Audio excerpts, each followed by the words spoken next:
Good evening. This is Philip Fieldy Music, and tonight we're going to do another talk about an album that means a lot to me.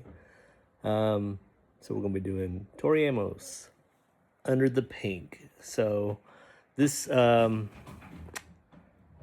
get through I guess the thing first. Okay, she's an American singer, songwriter, pianist, musician. She plays other stuff too, but a piano prodigy at a young age. So I know she was in this band called Why Can't Tori Read? Right before she went solo with Little Earthquakes in 1992. But this is where I come in after that because I wasn't there for Little Earthquakes, even though it's a classic album. I just was not listening to that stuff at the time. I was a teenager. I was getting into different types of music, and I got into Tori for the next album, Under the Pink, in 1994. Now I went back to Little Earthquakes, and I do love that album. Some days I might even like it more than Under the Pink, but Under the Pink, as my first album from Tori, holds a special place for me. I actually got it for Christmas from my mother. She was like, "Hey, hey, what are you want for your Christmas?" I believe, and I was like, "Yeah, I want some." I want these two CDs. So I ended up getting three because she threw another one in there for me, which at the time I didn't know the band, and I was kind of like, what the heck is this? And I did appreciate it later, though. So it was Dire Straits' greatest hit compilation, Money for Nothing. And yeah, I like Dire Straits now. So it worked, I guess. And then Nirvana Nevermind, it was another one. So I had already heard that one multiple times, but now I have my own copy of it, which got stolen, so I don't have that one anymore. I had to replace it later. I still have the Dire Straits from then, and I have the Under the Pink.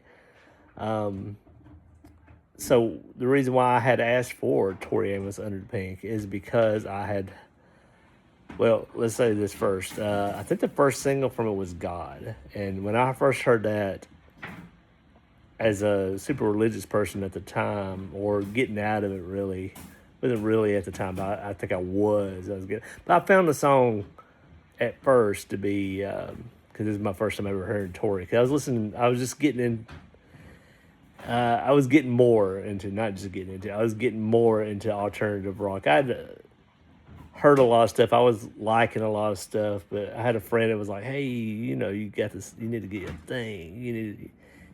You don't have a thing. You're just like a social butterfly going around, about socially awkward butterfly going around." But he's like, "Hey, do you like this? Do you like that?" Anyway, so it came up to be music, and he's like, "Hey, you need a thing." And I was like, at the time, I was like, before that, I was like, classical country is my thing. He got me into alternative rock, and I was like, yeah. So anyway, I started listening to a lot of like 99X out of Atlanta, and they would play Tori, and I did not understand why when I first heard her, because I was like, this does not sound like all the other alternative rock stuff I listened to. This doesn't sound like Pearl Jam or Nirvana or Soundgarden or whatever. And so at first I didn't like it, and I was offended by the God song. I was like, man, that sounds sacrilege or something like that. And I saw the video, and I was like, oh, rats and snakes, snake handlers and stuff like that. And I just didn't get it. I love it now, so I'll say that right off. Love the song, but then then Cornflake Girl came out, and I loved it. It was just immediately I was like, oh yeah, yeah. Then I became a Tori fan. So anyway, then I got the album, and I guess I'll go into it later after that. So my history of liking Tori Amos. So then Boys for Pele came out in '96. And I did not know how to take this album. At first I was like, I don't like this compared to Under the Pink, and then Little Earthquakes. I was like, man, this is not good. And she fell off, but it was a slow grow for me. But I would say like a month later, I was like, oh no, I was wrong. This album is great. So she did win me back over with that one. From the Choir Girl Hotel, I loved, and I actually saw her live for my first and only time. in 1998 in Birmingham, Alabama. So To Venus and Back, I was okay with that one. I didn't really love it. Strange Little Girls, the cover album, I was okay with that one too. There's a few tracks I don't like off of it, but mostly I did like it. Scarlet's Walk, loved it as well. I think that might be my last one I was really big fan of, and then I started falling off. The Beekeeper I was there for, and I was like, I was okay with it, but I didn't love it. I was also there for American Doll Posse, and I further fell out. And I think the last one before I totally kind of fell out for a while was Abnormally at Church of the Sin. Now I would come around every now and then. So like Men and Winter Graces, I didn't really pay attention to. Night of Hunters, I did, but it was just like very like casual. Go Dust, didn't really pay attention too much to that, and then from then on, nothing really for me. I have listened to them all, but I couldn't say I'm a fan of them. Until last year's The Music of Tori and the Muses, the children's album. I really liked that one, and it kind of reignited my spark of loving Tori's music again. So now we have In Times of Dragons, and I really did like that one as well. It's on my list of potential best albums of the year. So that is that. That's my catch up, I guess. I'm pretty sure I'm probably missing something in between, but whatever. So, anyways, I used, back in the day, I didn't have too many. Those were the only CDs I had at the time. So I was like going over the liner notes and everything, reading the lyrics and just loving it. Sometimes I wasn't even getting what she was trying to put down, but yeah. Oh no, I thought I had my track list right there. Do I need to go get my album? I'm trying not to use any of my programs to I could go to my computer there and just pull it up. Gonna make this a little casual thing now, but I don't want to skip a song. And I was doing a little better with it. I was trying to do more research. Instead of just pouring over Wikipedia articles and stuff like that. I am going to use Wikipedia for the track list though. But other than that, probably not even going to mess with that. And I will try to get the glare off my glasses in a second after I get it up. I thought I took a picture of it, but I guess I was playing around with it, and I can't flip back to that without stopping the video. And I like to do these in one take for less editing and not having to use different softwares to combine all my footage together. And then I delete it. I do not save my stuff. So if I ever get hit with the thing, I'm just gonna lose it or redo it. I probably will just redo it. Okay, cool. All right. So Under the Pink, like I said, January 31st, 1994, the release date. Let's go to the tracks. That's what I was looking for. All right. So I re-listened to the album again just to give me a refresher. But man, pretty good year. When I first heard that, that really got me. That it's so quiet, and then it just it erupts. Yeah, it's howling. And I was like, wow, this is so powerful and strong. God, like we had talked about. I love that. I don't know what that instrument is in it. Maybe if I click it, I'll say the personnel on it. It's like a scratching, maybe guitar thing on it, or I don't know if it doesn't really say for sure, but there are guitars on it, so maybe it's just a scratchy guitar thing, but it's just other instruments, so who knows, maybe some kind of weird singing saw thing, I don't know. Anyway, it's weird and it's scratchy, and I think it has a great chorus to it. It's a great song. I was totally wrong about it at the time, and yeah, trying to get my lighting right. And then I now, like I said, I love it. Now, Bells for Her is interesting. I was reading about it today, that she was doing it's called prepared piano, where you put things next to the strings inside the piano. So screws or rulers or stuff like that, just to try to play with the sound of the piano. So I thought that was weird, because I was wondering how, I was like, man, what is she playing? I mean, she plays all kinds of different kind of pianos and like what glockenspiel and let me see what this is her. I am gonna look at her instruments real quick. Yeah, vocals, piano, keyboards is her main thing.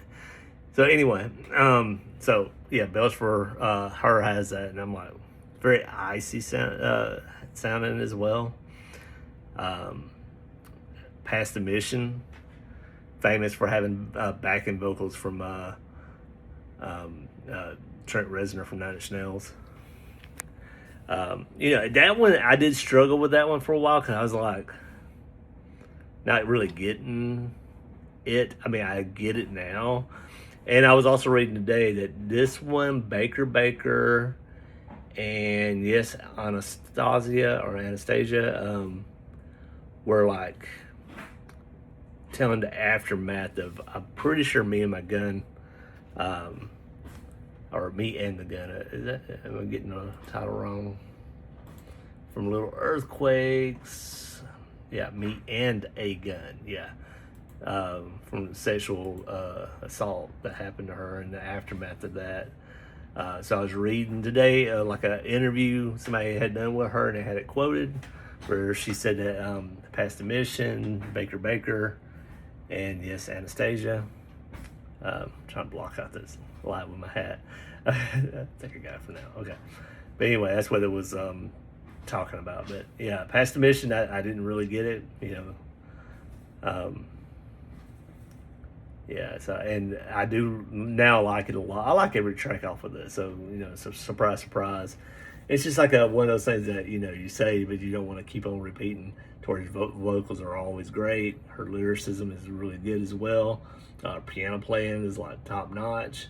Her band, there's some bass lines on a lot of these songs that are really good. The one I'm thinking of in particular, Space Dog on that one. Baker, slow, sweet. I enjoy it. The Wrong Band, I was reading about that today. That was not even supposed to be on this album, but they took out Honey and put The Wrong Band, which I like The Wrong Band. I mean, maybe it's because I grew up with it.